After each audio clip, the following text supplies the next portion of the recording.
we go. We are live again. Welcome, everyone. Greetings on this beautiful Thursday afternoon. And we are just about to kick off here with another episode of Live Stream Stories brought to you by Restream. And today we have a special episode with a special guest. So I brought on Scott Stolze, who is a communication coach, and he's going to be calling in all the way from Utah. So we have this cool connection between Utah and Boston, which is where I'm located. And what we're talking about today is something that I'm really interested in having a deep conversation about, because it's something that all through my life, even today, I still have to deal with. And that is, how do you prepare for doing any kind of presentation, just like what I'm doing right now? And how do you do it in a way so that you show up feeling confident and masterful and full of, the ability to go forward and hold forth without anxiety and without having to rehearse. Like, there's this huge thing about people having this burden of rehearsal and practicing and trying to get it right before they do anything in terms of any kind of presentation. Anyway, this is what we're going to talk about today. And so let me bring Scott on to the show. Welcome. Brad, good to see you. Yeah, likewise. So as we get started here, let's see, I'm going to change my background. I just want to mention that this show is being produced and broadcast by Restream. And Restream is this cool thing. It gives you all these great options, like I'm demonstrating right now, to do graphic overlays and bring on a guest, so I can have Scott here. I can, if I want to bring myself on really big, I can do that. If I want Scott to be really big, he can be really big. And if we want to have us both right together, here we are side by side.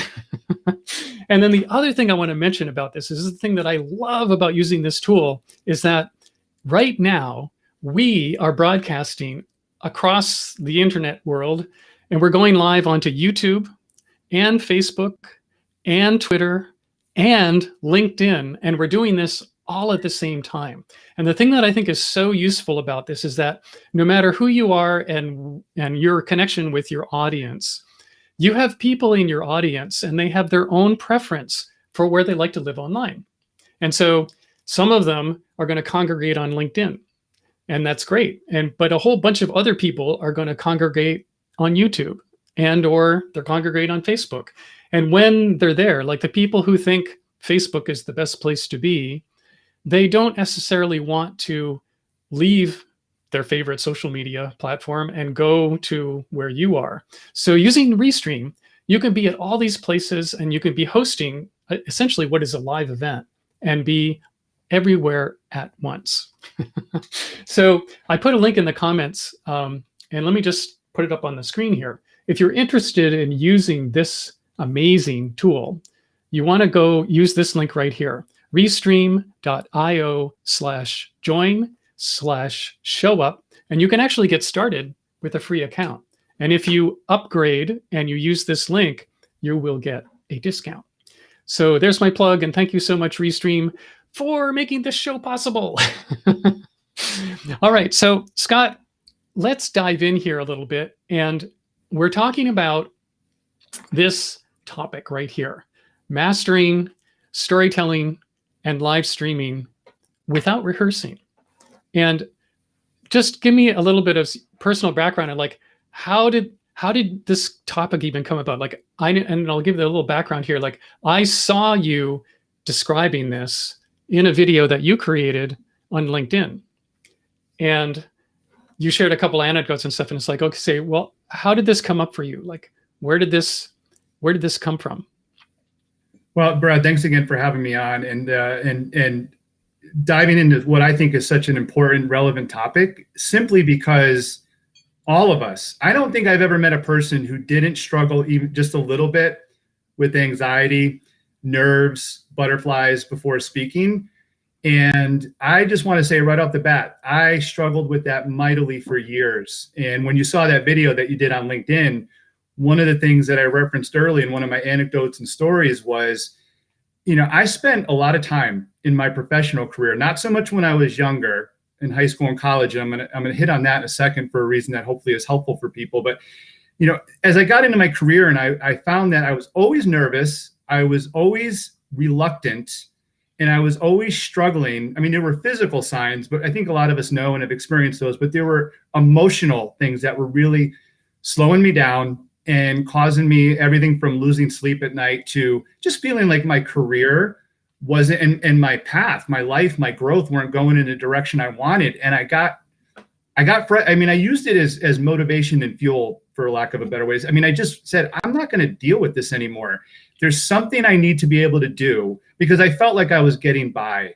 And so that's what led me, this is the pre, that's what led me to really start to understand or evaluate and research and learn, why am I like this, and what can I do about it? And knowing full well, by the way, Brad, and you and I, we used to talk going back a few years now about subtopics related to this. And, we both have been in front of the camera and in front of rooms. And I wanted to really understand why people in general, not just me, would struggle with anxiety and fear of public speaking. So yeah, it was just a point I hit in my career where I knew I had the problem, but what really mattered, and what I would encourage people to do, is understanding where it comes from. And that's what really, by the way, you don't need to solve everything, quick caveat, but if you understand where something comes from, you're just going to be better equipped to handle it going forward. So that's sort of the real root origin of how I got started on this particular topic. Yeah, that's great. I just want to go a little deeper here. And if there are people watching right now, and if you have ever had an experience of anything like stage fright, put your hand up in the chat. Say, that's me. Because I'm here to say that I definitely have, and there are still things that can trigger me. I mean, for example, and I honestly think that this high anxiety that we have, which, however it is manifest for you in terms of anything looks like stage fright, and it doesn't have to be on a stage at all. I mean, personally for me, one of the things that I think where I learned to be super anxious and have super high anxiety was when I was in school. And I remember, I went to this very, very conservative, very straight-laced, very highly competitive high school, prep school. And it was, if you've seen the Robin Williams film, Dead Poet Society, the school that I went to was like the school in that movie. And what I recall was that you'd have this, a professor who was super strict and super intimidating, and he'd be going around the room, and when he called your name, you had to have the answer. And if you didn't have the answer, the whole room would be coming down on you. And man, I just felt like every time I walked into a classroom for the 4 years of high school, I just felt this burden of, oh my gosh, I have to show up. I have to be smart. I have to always have the right answer.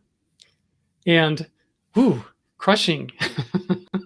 Well, you're doing a great job of framing this, because it's going to take us down an awesome path to, I think, really talk about stuff that's relatable, because we've all been in that situation. And thanks for sharing that. And we're going to tie this in very shortly, a little bit down the road, to the part about not rehearsing, because when we rehearse, there are things that we're doing, both external and internal, that might be setting us up for doing less or worse of a job than we're capable of. But first, let's unpack a little bit about what Brad just shared there. And I went through the same experiences. In fact, Brad, you probably remember in my video that I put on LinkedIn, I shared, an anecdote around giving book reports in, those start in grade school. And I think they carry on into high school. And in college, it could be a little bit different in terms of doing reports on things that we researched or studied, whether it was with a group or individually. And boy, were those moments frightening. And they certainly were very frightening for me. And I think a lot of us know why some of that is. We have that fear of judgment. We have that fear of all eyes are on us, like you alluded to. We have that fear of what if a classmate doesn't like me after this? What if the teacher thinks I did a poor job and it's going to give me a bad grade? So we're worried about outcomes. We're worried about things that actually are sometimes completely out of our control. And it takes time. I think that it's just the way life works, that we have to learn, step into discomfort and learn how to navigate those situations. I think it would be very difficult to teach somebody who's in high school and even to a degree college to say, this is exactly how it works. Don't worry about what eyeballs are on you or what grade you get. Only focus on X, Y, or Z. I think that would be very hard. I think we need to learn by doing and experiencing those uncomfortable moments, and even experiencing moments where we mess up. I just did a video this morning that I'm going to post later today on Instagram and next week on LinkedIn about messing up is okay. Messing up is fine. I mess up all the time. Brad messes up. We all mess up. But if we are, and I'll get into this very shortly with Brad, if we are doing the things that align with who we are, if we're sharing with clarity how it is we help people, the value that we bring, the things that we really care about, the things we know we can make a difference with, and for that matter, learning, a lot of empathy and learning about what matters to other people, which is one of the 3 steps I'm going to share with you today, then we're going to be fine. We're always going to do really, really well. I promise. Yeah, I want to get the t-shirt with has messing up is okay. That's a good one. Okay to mess up. We're going to, yeah, absolutely. Yeah. Every time we turn around, there'll be another mistake, and we just want to keep on going. In fact, this is one of the things that I love about live video. And that is, if you're live, like we are in this moment, it actually can't be perfect. Like, perfection is not only is it not the goal, but no one who's watching a live video has the expectation that there's going to be any kind of perfect production value in a live stream, because what you're looking for is something that's much more genuine, real, and human. And like, we're just the real thing. We're here and we're in the space and it's real time. And so perfection isn't really on the agenda, which is, you're off the hook. You don't have to look and sound perfect because no one actually is expecting that. And so I remember you sharing the story, Scott, of getting like this incident and this experience you had when you were in New Orleans, where you literally moved through and had this transformational moment of going from, oh, when I don't need to be anxious when I'm talking to people. And can you share that story? Absolutely. Thank you. So, again, years of from school to early in my career, basically my entire 20s into my early 30s, I struggled a lot with public speaking and had all those moments that we can imagine, including freezing in front of rooms. And what happened was, I went to New Orleans a year after Hurricane Katrina, which was late 2005. I then, after months of watching the news and following what was going on, I was really compelled to go there and volunteer a year later, because the recovery efforts were going poorly. It was still taking a lot of work, time, and effort. So I decided to go there and spend a few months. Well, and I left my job and my life in Arizona to do that. And what happened was I got there and I just found myself so connected to the mission, the purpose, and the people, both the residents and the volunteers. And I am so blessed. I think we all have these turning point moments in our lives, and this is mine. I started a couple programs with other volunteers helping families get furniture, because by the time I got there, what worked out really well is when I got there a year and now months later, I was meeting a lot of families who were trying to move back into their homes, their rebuilt homes, but they didn't have any furniture. Any money they had was spent on rebuilding, surviving day to day, and insurance, all those bills, etc. So I started to do furniture drives with other people to bring furniture into New Orleans to give the families who needed it. And I had to, in order to do that, in order to fundraise and get people behind this mission, I had to speak. So I realized I did it, with small groups of people. And then I went to more formal events. And then I was sending things out to people all over the country, mainly through family and friends. And I even went to collect furniture in places like Florida, New York, New Hampshire, Connecticut. And I was speaking to people regularly. And I noticed that when I would speak, even to somewhat large groups, I wasn't nervous.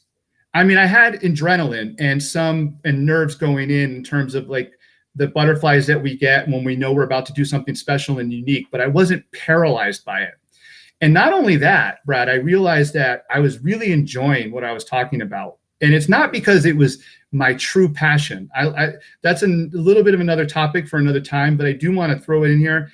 We get a little waylaid, especially because we're conditioned to believe in society. You have to do what you love and do what you're passionate about.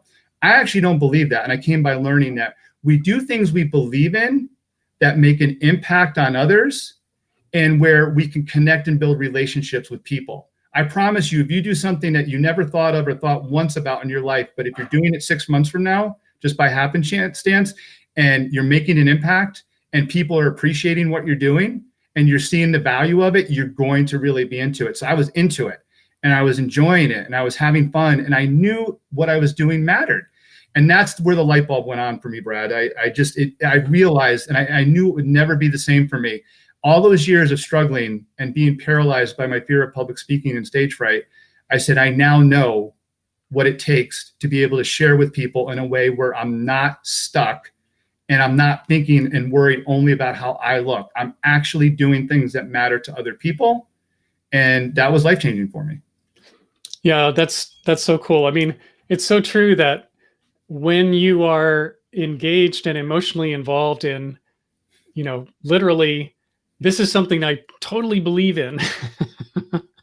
It makes all the difference. And so I know that you've come up with basically 3 basic ingredients for going through the same kind of transition. And so you guys are watching, this is where we're going.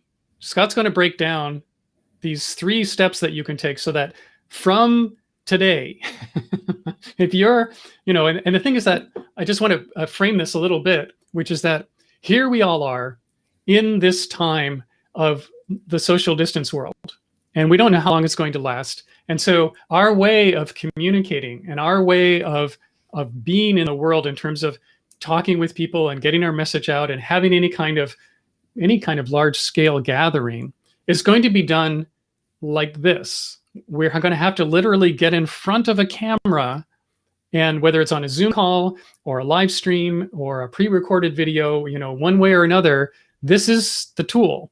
And so you're going to want to figure out, how can I do this and be comfortable? How can I do this without the high anxiety of, oh no, I have to be perfect, or oh no, I have to be smart, or oh no, whatever it is for you, whatever that trigger is that's keeping you from just being yourself and doing your best, your best performance, or not necessarily performance, just your best way of speaking and communicating to the people who really would be served well if only they hear from you.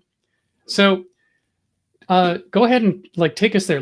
If what's the first thing that I should be thinking about when I'm thinking about, in this case, I'm going to go live, and I'm going to go live, next Tuesday, and I'm preparing for it. And what should I be thinking about? All right, Brad. Well, this is fantastic. Not only do I really love and enjoy this stuff, but you're going to help me out for 1 second at the top here. And okay. I'm great at this. So you're a great person to ask this question, because if I was on, and if any of you who are watching or see this later, if you're on a Zoom call, a large call, an MS Teams call, and there's a lot of people out there, you're going to want to know some of this, and I'll get more specific in how you do that. But Brad, help me out for 1 second. Sure. Share with me and share with the audience, what's an experience or experiences that you've had that you felt in your life that when you share it with other people, it can help them in their journey or their path? What's an experience that you've had that can help other people? Okay. Well, there's many I could choose from, but I'm going to pick one, and that is back in a previous life, and then we're talking way back in the last century, in the 1990s. I was the director of an outdoor program for the Pacific Crest Outward Bound School.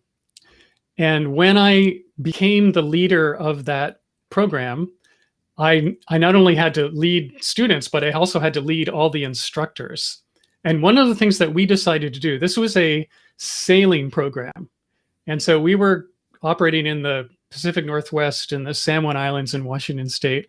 And the water there, the ocean there, is cold. And so and Outward Bound is a very challenge-oriented program where you're taking a group of young people and putting them together for a few weeks and literally helping them build their own self-esteem. That's what the program is. So what we did, and we did a number of things, but one of the things that we chose to do was we decided that we would jump in the ocean every morning, no matter what. And so and in the beginning of the program, we were designing it as a group of staff we had to decide, well, are we going to do this?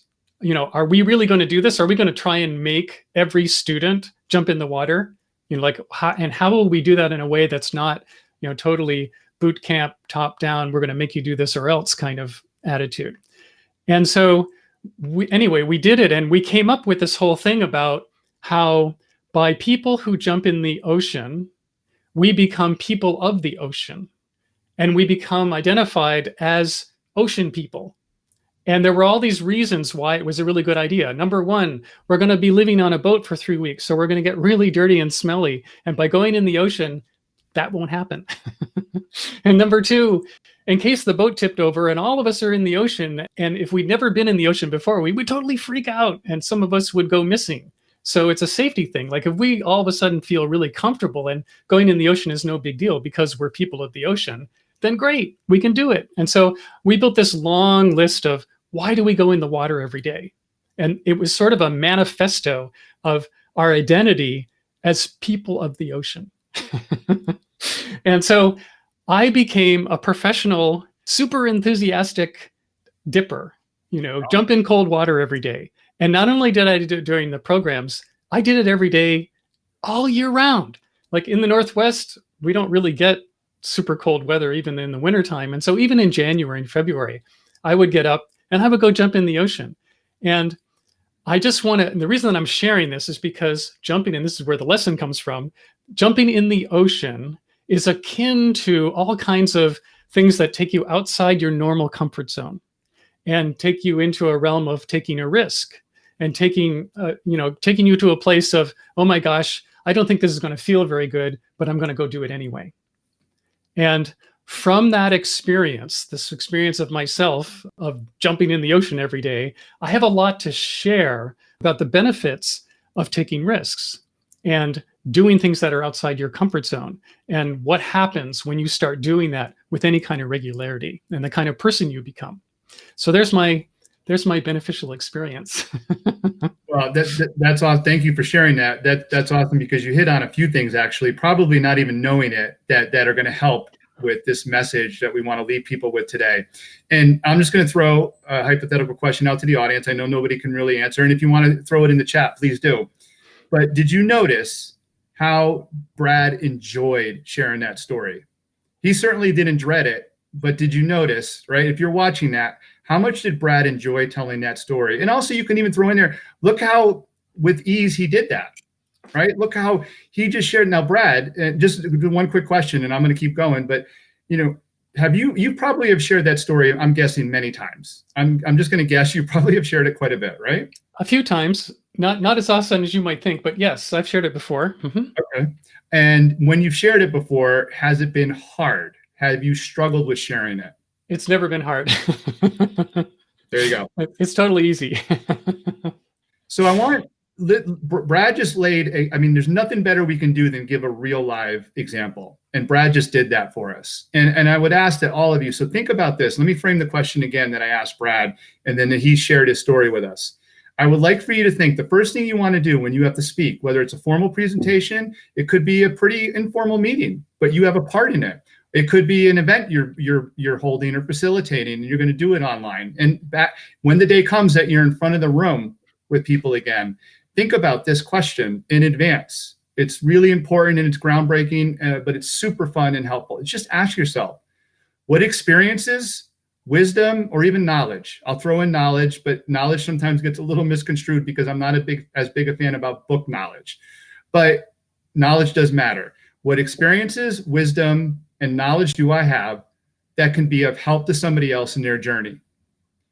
Ask yourself that question. Write that one down. Think about it from time to time. Think about it before you go into a meeting. If you want to put an event on or plan something, ask yourself that question. And what really matters is getting some clarity, getting connected. Brad is so connected to that story, and the reason he's connected to it, one of the reasons, in my opinion, just by listening to it, is because it made a difference for him in his life, not just then, but ongoing. We're, as human beings, we're so connected to things that make a difference for us and for others in the short and long term. And boy, if it's something that makes a difference I'm so grateful for my experiences in New Orleans. I will not only never forget them, but they're part of who I am every day. And Brad became part of the ocean and other experiences with that. And not, he has a great time telling it. He enjoys it. And it's made a difference for him. So think about those experiences. And instead of the back end of this, step one is, instead of worrying about, is it for everybody? I need to make sure I help them in this way. Just take what you have. Take what you have and bring it forth in a way where it's very giving, and coming from a place of, another word I don't love is authenticity, but just coming from a place like Brad just totally told that story from the heart. In fact, here's a better way to say it. When I asked Brad that question, and within 5 seconds, he had started his story. Now, sometimes it does take a little bit of time or a moment to think about, oh, what should I share? But Brad got right into that because we know it means something to him. So think about what's meaningful to you that has come from a place of experience. Like Brad lived it. He didn't read about oceans being part of us in that way. He lived it. And then know that, hey, what can I take out of my experiences or wisdom that I can share with people? And when you get connected to and clarity on that, you're going to be more natural. You're going to enjoy what you're sharing much more. And I promise, this is what I learned when it started in New Orleans, because I worked for a couple of tech companies by that time, and I had done a lot of meetings, and I had done my fair share of presentations, many of which I struggled through and just ground through. And I wasn't sure if I really believed in what I was sharing, but when I was in New Orleans and other states sharing the messages around my mission, I just felt like it was connecting and resonating with people. And then I was inspired, by the way, to do it even more. So that's what you want to do. Write it down, write that question down, and occasionally think about it. Think about it on walks, on a drive, when you're working out. And the more it seeps in and settles in with you, the more you're going to be able to naturally bring it out when you're in front of people. Yeah, right. Okay, so we write it down, we come up with some answer. And now we're going to do kind of what I just did. We're going to shape that into a story. So what can we talk about in terms of, okay, now I'm going to get into storytelling. I mean, this is the main focus of this series. Live stream stories is all about using story when you're live streaming so that you connect with people. So tell me, like, in your view, Scott, why is story such a good thing to be doing? Well, and I love this part too, Brad. And when you asked me to be part of today, I was really excited when I learned about this series that you're doing. So I like to keep it simple, and this part I love to keep simple. And let me just start by saying, think about favorite books you've had or read and favorite movies you've seen over the years. Just think about that for a second. Envision yourself in a movie theater watching one of your favorite movies at home on the couch, on DVD, or now streaming, or some of your favorite books from your lifetime that you've read. And what's the common theme? It doesn't matter what they are. I'm sure you have some great ones in there, but what's the common theme across favorite books and favorite movies? Well, when we stop and think about it, it's obvious, right? They're story driven. Especially, well, let's just say the nonfiction, or I'm sorry, the fiction, the books we read. They're so story driven, and even nonfiction. We love the story of somebody's life. Great biographies are great because the story behind the person that the book is focusing on really connects with the readers. So when we look at it that way, and we just think, there's a reason why movies and books have been so popular and so famous and such a big part of society and our culture for decades, not just years, but decades. It's because the power of story. And the simple way to look at it, after you just frame and visualize yourself thinking about books and movies, is that's how we're wired. Our brain and our heart. When I say heart, I mean the emotional side of us. Not so much the logical. The logical comes into play too, but that emotional side of us that allows us to really connect, to build relationships. We love story. Think about all the times in your work and your professional life when somebody came into a room. It could have been a boss, it could have been a coworker, it could have been an outside contractor or consultant, whomever. And they come in and they tell you what to do. Well, maybe sometimes it's useful. Maybe they did a pretty good job. Maybe it didn't resonate at all. Somewhere in between, who knows? But the chances of something sticking when somebody is able to share through the power of story, and a story that comes from within themselves and their experiences. That's why I'm very intentional about the way I asked that first question. What experiences do you have? And here's why that's important, because when you share part of your story, number one, you're going to be more natural and joyful in sharing that. It's going to come across much more meaningful because it truly is meaningful to you, like Brad's story. And the other thing is, when we share stories from our journey, and this isn't always 100 for 100 or 10 out of 10, it's not, our stories aren't always for everybody. But when you share one of your stories, what you're doing is you're allowing people into your life, into your journey, into your space. I literally I visualize this. When somebody's in front of a room or on Zoom or on live stream like this, and they're sharing a story, we're letting that invisible wall down. And believe me when I tell you, most people in most audiences, in most rooms, and on Zoom and on that screen, they want you to do well. And not only do they want you to do well, they're certainly not rooting for you to fail. They actually want to get something out of it, which we're going to get to more in a minute. Yeah, that's great. You know, like I think sometimes it even goes, not sometimes, almost every time it goes even beyond that. Like when you're talking about how we're wired for story, what I understand in terms of the brain science of storytelling is that when you are doing this thing, you're sharing an experience. And whether it's about you or it's about somebody else, there's this character in this story who's having an emotional experience. And I mean, we all know this from, you know, movies that we see and books that we read, that we'll get caught up in the emotion of the emotion that the character is experiencing in the story, whether, you know, they're happy or they're sad or they're something really bad is going on, whatever that is.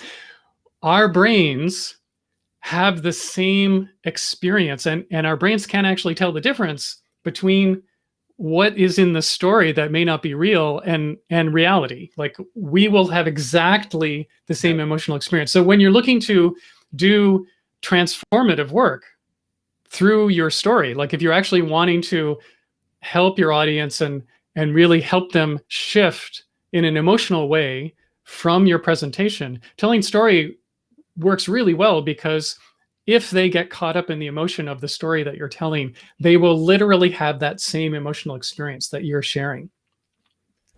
100%. I'm 100% on board with everything, you know, Brad, you just shared. And, you know, think of the times where you've listened to somebody share something and how you connected to them when they've gone down the path of sharing a story. And it could even at times, sometimes it is stories about other people external to them. But it's, as Brad said, it's that emotional connection. And usually, one other nugget around all this is, it's usually because there's something we've experienced in our lives or something we feel or we're going through ourselves that allows us to connect to it. So one of my favorite movies, of course, when I was really little, was Star Wars. All right. And I'm sure that's probably the case for a lot of people out there. Maybe not everybody on here, but you know, that's one of our all-time favorites.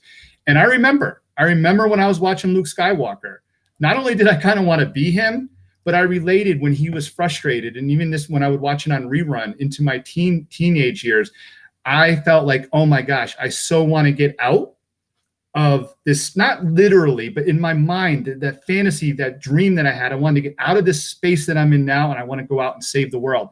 And that allowed me to enjoy the story, connect to it, and realize the kind of place that it had in my life. So to wrap all this up, and what Brad's doing in this series and what I'm sharing with you all today is, give your message. It doesn't mean, by the way, every talk, meeting, event, you're telling stories the entire time.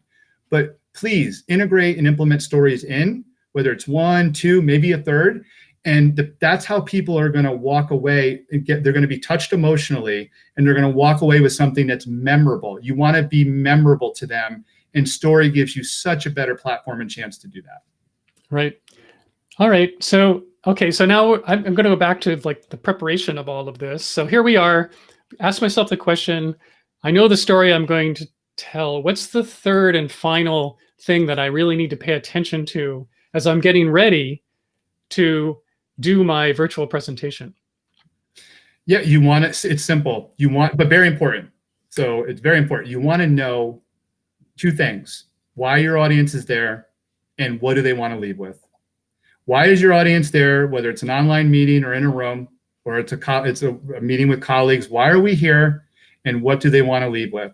So just for example, really quickly, because this is really important, and I found that it's helped me tremendously. I started And Brad, I think, even saw me a couple times early in my coaching career.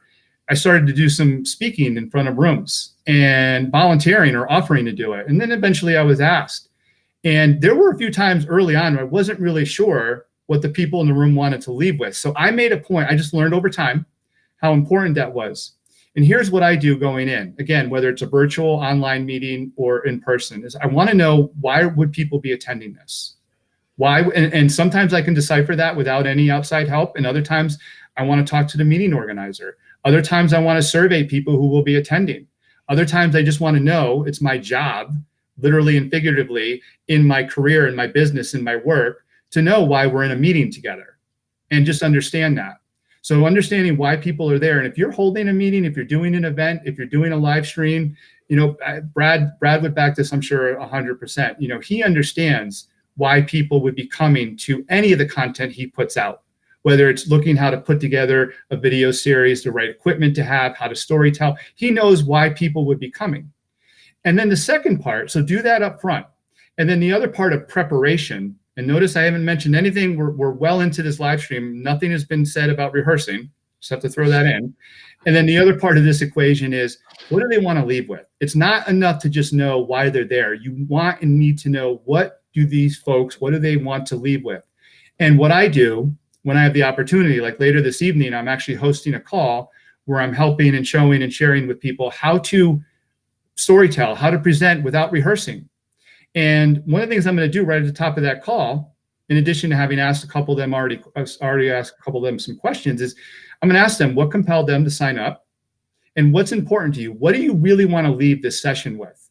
And I've learned that even asking that right at the top of my session, even though it's already underway, and some people think, oh my gosh, don't you need to know all that ahead of time? No, well, you know as much as you can ahead of time. But my argument is this too. When you ask somebody at the start of a session or a meeting, what would you like to leave with today? It does two huge things. Number one, it shows them that they matter to you. Just by asking that question, you're involving them and they feel important and engaged. I see a lot of people who start a meeting, who start an event, who start a webinar. And I know some of the webinars, there's no audio or video. I understand the structure of some of that. But if you have people live with you, ask a couple of them, why are you here? What would you like to leave with tonight? What can I give you? Because then when you get that input and that feedback from them, so you've engaged them, they feel like they matter. And then you're getting input to know, this is the direction I know. I have I have my stories. I have the purpose behind this mission. I know what I want to share in terms of value. What have I learned? What are my experiences teaching me that I want to give to these folks tonight? But they've then just given me a little extra. They've given me, Scott, I struggle with the part that when I first get up in front of the room and my palms are sweaty or I'm looking out to the audience, I'm not really sure how to handle that moment. What can I do? Or Scott, I don't get that nervous. It's kind of fun for me, but I never really know how to put together like a central theme in my message or a story. How do I prepare ahead of time to have a theme? And when people tell me this, I know where I need to go in that session, because at the end of the day, ultimately what you wanted, you're there for them. You're there for them. And I just want to share this. This is what people get so hung up over in their nerves and anxiety, which we all have. I had some butterflies when Brad and I started this, but I've learned to turn that into fuel. I'm excited to share. When I used to get butterflies, I was like, oh my God, people are going to look at me. People are going to judge me. What if I mess up? So turn it around. Know you're there for them, and make sure you're getting a little bit of input, if not quite a bit of input. What can they leave with that's going to change their life? Yeah, I love that. I mean, I think that's, this question is a complete writer downer. Like specifically when you're going live, every time you do it in the beginning of your live stream, you can ask the people who are there, well, what do you guys want from this topic today? What do you want to get? What do you want to get away? What do you want to go away with today? What do you want from me today? And, that's just every time.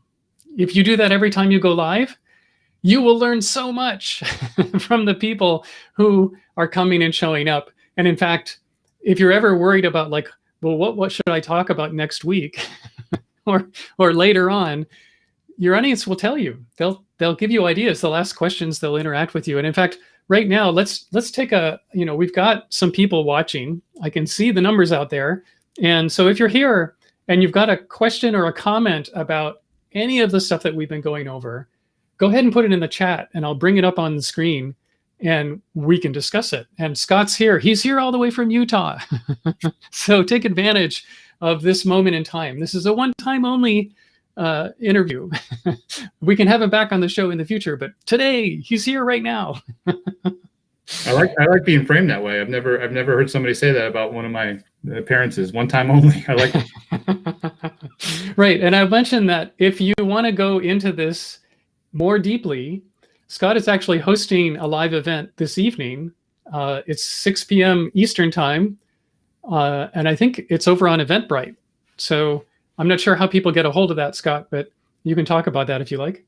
Absolutely. Thanks, Brad. So yes, as Brad mentioned, 6 p.m. Eastern, 3 Pacific. I'm hosting this session tonight where I'll be talking a lot about and working with people on the very things we're talking about today. And if you go to the easiest way to find it is go to my LinkedIn, and right under my description, I have a link to the Eventbrite in there. And if you register for it, myself or my assistant will send you the link to the Zoom link to join us tonight. So LinkedIn, or you can search for it on Eventbrite, Master Storytelling and Presenting Without Rehearsing, put on by Scott Stolze. I'd love to see you there. So thanks, Brad. That's great. So I've got one comment. Jonathan says, is there a PDF or leave behind? Which is a great question. It's really cool to have content like that goes along with your live streams. And I know that Scott on LinkedIn did a video, and then in the description of the video, he wrote out all this stuff that we're talking about here. All 3 steps are written out there. So Jonathan, what I can do for you is that I will follow up in the comments when we get off. Immediately after this stream, I'll go onto YouTube and I'll reply to your comment, and I will give a link to Scott's video so you can watch his video and you can get actually written out all these 3 steps that he's talking about. So that's all there. I appreciate that. I think that's a great idea, Brad. And yes, Jonathan, I saw I will be recording this. So I'll be making that available, and Brad, maybe you and I can discuss how we can share that too. Okay, cool. Yeah, we can. I mean, that link I can also put following the stream. I can put the link to the Eventbrite event in the comments. Mm-hmm. So cool. Well, this has been great, Scott. Thanks everyone for joining. Thanks Restream for putting on this event, and I'm going to just do one more thing. If you're interested in doing the kind of thing that we're doing right now, as in if you are interested in streaming out to multiple locations at the same time, you're not just going to one place, but going to 4, 5, 6, there are up to 30 destinations to choose from in the Restream dashboard. And if you're interested in that, use the link that I've posted right here, Restream.io/join/show-up. And that will get you there. And in fact, if you upgrade to a professional account, it will get you a discount as well. So take advantage of that. Scott, I can't thank you enough for being with me today. This is really fabulous. Good luck with your thing tonight. Thank you. Thanks, Brad. Thanks for having me. This was a lot of fun. Right. Cool. And I'm going to say so long, everybody. See you next time. I'll be going live next week. And just as a little pitch for next week's episode, I am bringing on this guy. We're going to talk about the art of mobile storytelling. Like, this is a guy, his name is Ariel, and he has got this really cool live series called The Urbanist, where he goes live in different cities. He lives in Brooklyn, but I've seen him go to Boston. I've seen him in Philadelphia, and he literally does these, live from the street shows where he takes you, like you are there with him as he's going around a particular neighborhood or a particular part of the city and telling stories from those neighborhoods. It's so cool. And I can't wait to have him on. We're going to have him on, and I'm going to show little snippets from some of the live streams that he's done. And we're going to break down exactly how does he do it. So tune in next Thursday at 3 p.m. Eastern time, and I will see you then.